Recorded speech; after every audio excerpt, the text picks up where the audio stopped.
on va parler apprentissage et alternance, comment intégrer la jeunesse et répondre à ses attentes. Pour en parler, Vincent Monté, directeur et fondateur du MBA, spécialité Digital Marketing and Business. Merci. Bonjour, c'est moi votre amuse-bouche en 5 minutes avant qu'on déjeune tous. Je suis donc Vincent Monté, j'ai fondé il y a 8 ans avec le Hub Institute un MBA spécialisé dans la marketing et la transformation digitale au sein de l'EFAP à Lille, Lyon, Paris, Bordeaux, Shanghai, Santander et Alger, soit des part-time, et on va y venir tout de suite, des cadres en reconversion ou en boost de carrière ou des contrats d'apprentissage.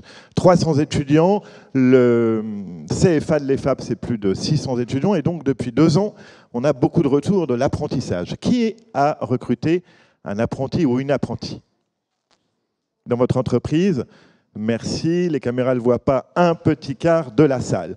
Bienvenue dans la vague énorme du marché du travail. 800 000 contrats d'apprentissage cette année. Et regardez les courbes de croissance, plus 300 000 par rapport à l'année dernière, plus 500 000 depuis 2 ans. Ce n'est pas un petit phénomène, c'est évidemment un énorme changement. Hein. C'est la fin des stagiaires, ce n'est pas des stages, c'est un contrat d'apprentissage. Et l'explosion de son nombre a changé évidemment la typologie et la nature même des apprentis. On a dans notre patrimoine historique la notion de l'apprenti Bac-3, technique venant de l'artisanat.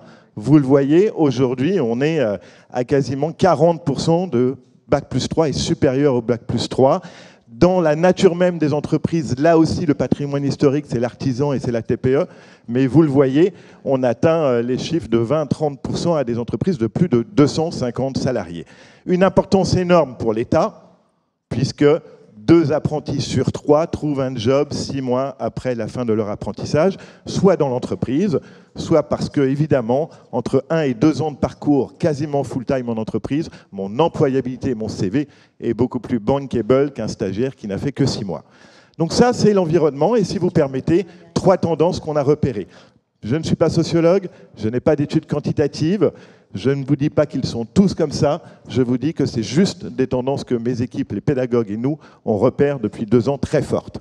Première tendance, on en a parlé avec Vinci et juste à l'instant, c'est la santé mentale. Bienvenue dans le combo Covid, Ukraine, effondrement écologique. Ça, c'est des cicatrices qui sont encore ouvertes, et chez les jeunes, encore plus.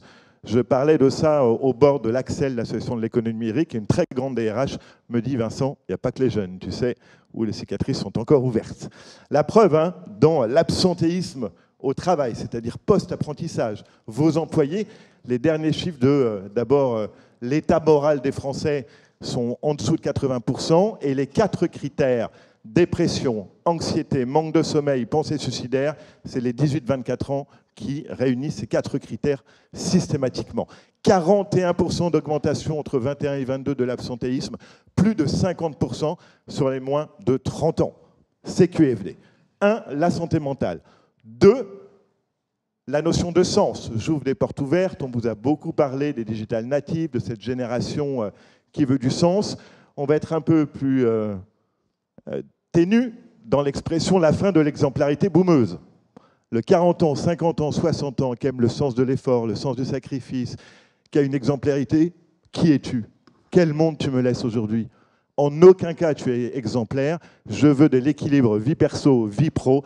Je veux des missions en entreprise, je veux des valeurs, jusqu'à le phénomène agritech ou le squat à HEC tout récemment sur l'impact lié à Total. Ça, on les récupère. Et puis vous allez récupérer une 3e tendance. On a beaucoup parlé de la Gen Z, permettez-moi de vous présenter la Gen IA. Celles et ceux qui vont travailler tous les jours avec ChatGPT et Midjourney.